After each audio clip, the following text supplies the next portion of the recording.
I dedicate this song to Christian Diana, Brian Milligram, and Mike Lombardi, the three most helpful and supportive people in this Song Week project.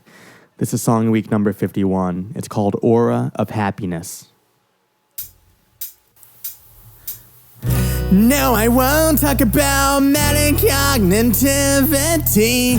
No, I won't talk about bananas, but I will telling the story about how I wrote one song every week for the past year.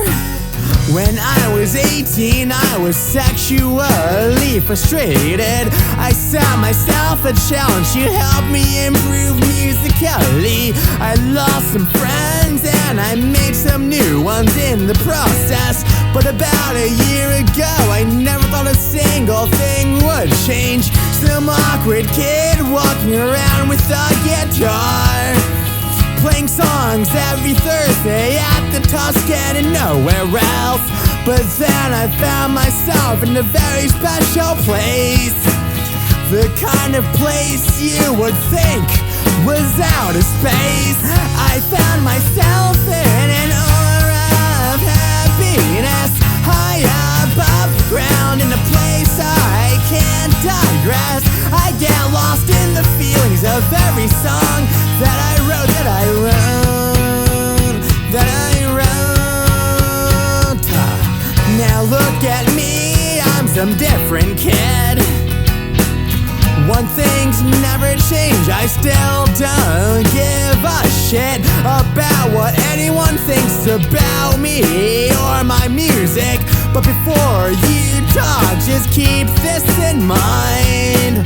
I was told I have the heart of an Idaho potato, and I'm not taking any shit from anyone anymore.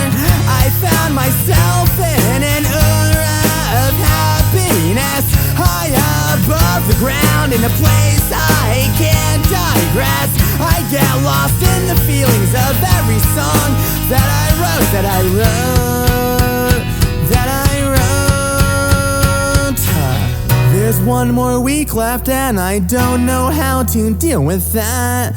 This year flew by so fast, I don't know what goal I've arrived at. And this right here is the end of a chapter of my life.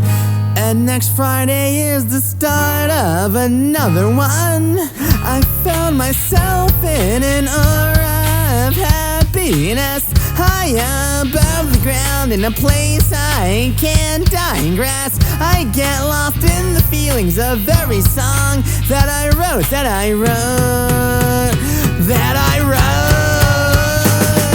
I wrote about Jessica, I slept in skinny jeans, I fucking hate Applebee's, I live in a lake house, I really like bacon, I really miss you and me, probably somewhere 3 hours of sleep, homesick in Oklahoma, I kinda love JP, I fucking hate society. I wrote about Macco, and I wrote about a deadly secret. I stuck up for my friends, I sat on the Canaan bench, I wrote about painting, God gave me a second chance. This one's for you too, Starhaven Avenue, wake up San Fran, my childhood is gone, another deadly secret, mashing up potatoes, silly little love letters, Interstate 25, and I saw the rings of Saturn. I wear Mookie pants, I didn't write a Casey shirt, I feel infinite, we have the best of both worlds, Ellie is my best friend, everyone almost died, I miss those goodnight calls, I wanna die right next to you, I couldn't write a song, I had a silly dream, fly me to England, I'm not getting better. And before I say thank you and good night, holding hands in rainbows, driving through New Mexico, I really wish that you were here, come back to the past, now it's all over, it should have been one year, I'm hungry and half awake inside the one, you're a cyber piece of fuck, who the hell ever knew, I wanna catch a subway train before she dies. And here I am singing my second to last. I never want to revisit my past. Everything that happened there can stay there. No other experience will ever compare. I found myself in an aura of happiness, high above the ground, in a place I can't digress. I get lost in the feelings of every song that I wrote, that I wrote, that I wrote.